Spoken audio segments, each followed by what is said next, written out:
చాలా ఉద్వేగభరితమైన సభ, చాలా ఉద్విగ్న భరితమైన సభ. అందరూ వరవరరావు గారి చిరునవ్వు గురించి మాట్లాడుతున్నారు. నాకు కైఫే అజ్మీ రాసిన ఒక గజల్ మక్లా గుర్తుకొస్తుంది. इतना जो मुस्कुरा रहे हो, इतना जो मुस्कुरा रहे हो, क्या गम है तुम्हारे दिल में छुपा रहे हो. ఎంతగా ఏ దుఃఖం నీలో ఆవరించు. అంటే ఇప్పుడు ఆ దుఃఖభరిత సన్నివేశంలో ఈ సభ్యులు దేశంలో ఉండే ఇనుమంతా ఏమైపోతుంది, జైలు కటకటాలకి.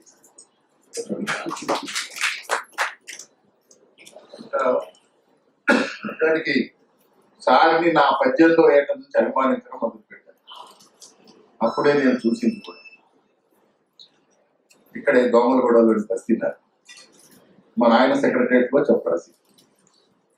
నేను పుట్టడానికి ముందు 2 సంవత్సరాల నుంచి ఆయన కవిత్వం రాయడం మొదలుపెట్టాడు 57లో.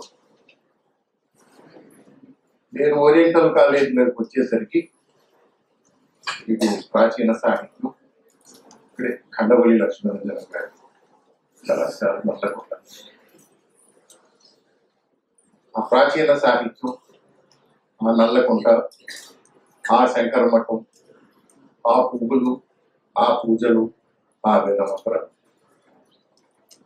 ఆ పాండిత్యాలు, ఆ పాణిని వ్యాకరణ, అవి దాటి సాయంకాలం కళాశాల ముందుకెళ్తే ఉస్మానియా కళాశాల విద్యార్థుల నినాదాలు, శాస్త్రీయమైన చదువు, ఎరుపంటే ఎందరికో భయం భయం, పసిపిల్లలు వారి కంటే నయం, ప్రకృతిలో ఉన్నదంతా ఎరుపుమయం, ఇటువంటి గీతాలు. ఉయ్యాలో జప్పాలో ఈ దోపిడి పూలదొయ్యాలో, అరుణోదయ పతాకమా అందుకున్న గీతాలు. సరిగ్గా వరవరరావు గారి నిర్బంధ వాతావరణం, సికింద్రాబాద్ పత్రికల్లో ఆయన కవితలు రాయడం, ఇటు ప్రాచీన సాహిత్యం, ఇటు విప్లవ సాహిత్యం, వీటి మధ్య ఆనాటి మా తరం కొంత నలిగిపోతూ ఉండేవారు. నాకంటే సీనియర్స్ నందిని సిద్ధారెడ్డి, నాగేశ్వరం శంకరం, కందుకూరి శ్రీరాములు,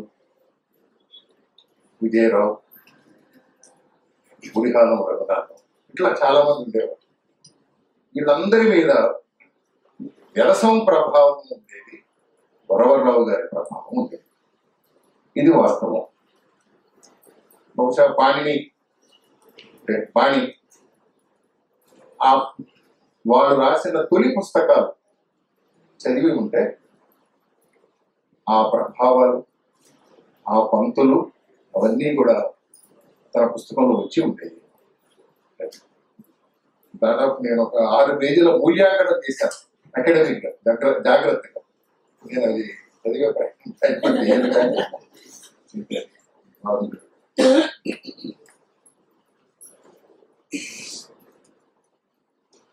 నేను విశ్వవిద్యాలయాలకు వచ్చిన తర్వాత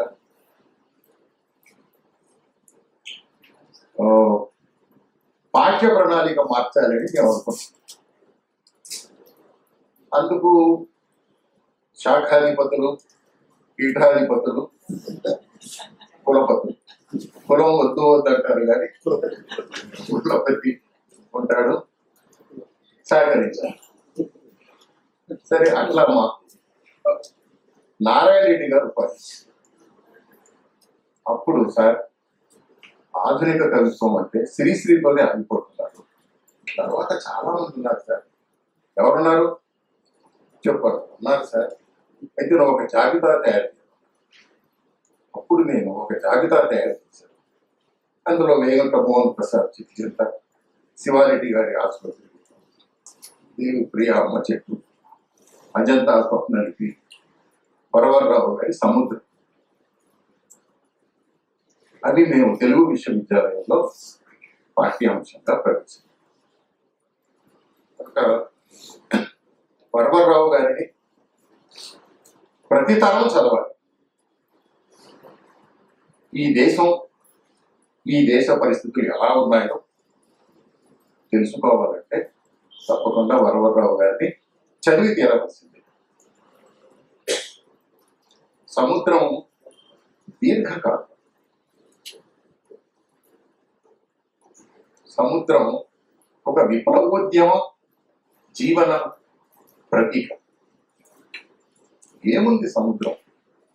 నీళ్లు, ఉప్పన. ఏముంది జీవితం? దుఃఖం, కన్నీళ్లు. ఏముంది జీవితం? నెత్తురు, కన్నీరు. ఏముంది జీవితం? పోరాటం, ఉద్యమం ఉంటాడు. అట్లా తెలుగు సాహిత్యంలో, విప్లవ సాహిత్యంలో సముద్రాన్ని ఒక విస్తృతమైన పరిధిలో ఉద్యమ జీవితాన్ని ప్రతీక చేసిన కవుల్లో ఇంకా తర్వాత చాలా మంది చెప్పారు, కానీ తొలి కవి ఆయన. అట్లాగే విప్లవోద్యమానికి, విప్లవ కవిత్వానికి కావలసిన కవితా నిర్మాణ పద్ధతులు, ప్రతీకలు, సరంజామ, సంకేతాలు ఇవన్నీ అందించిన వాడు కూడా కవిత్వంలో వరవరరావు గారు. దాదాపు అంతర్జాతీయంగా ఎక్కడ ఏ సంఘటన జరిగినా, అవి మెక్సికన్ దేశాలైనా, ఆఫ్రికన్ దేశాలైనా, ఏ పోరాటం, ప్రతి పోరాటానికి తన కళాన్ని, తన గళాన్ని, తన ఆలోచనని, తన దృక్పథాన్ని, తన ధిక్కారాన్ని అందించిన వాడు వరవరరావు. నిజానికి శ్రీశ్రీ అంటాడు, నేను ఏమి రాయాలనుకుంటున్నానో అలా రాస్తున్నాడు వరవరరావు. నిజానికి ఇది మంచి గొప్ప ప్రశంస. తదనంతర కవులు, విమర్శకులు వరవరరావు ప్రభావం తెలుగు కవిత్వం మీద ఎట్లా ఉందో చెప్పడానికి ఇప్పుడు వాక్యాలు చాలా ఉన్నాయి. టిఎంఎస్ గారు చెప్పారు, శివసాగర్ చెప్పారు, చాలా మంది విమర్శకులు చెప్పిన విషయాలు ఉన్నాయి. పాణిని ప్రతి అధ్యాయంలో శివసాగర్ గారు వరవరరావు గారిని చాలా గొప్పగా విశ్లేషించాడు. నేను ఎక్కువ మాట్లాడలేకపోతే ఎంతో ఉద్వేగంగా ఉంటాను.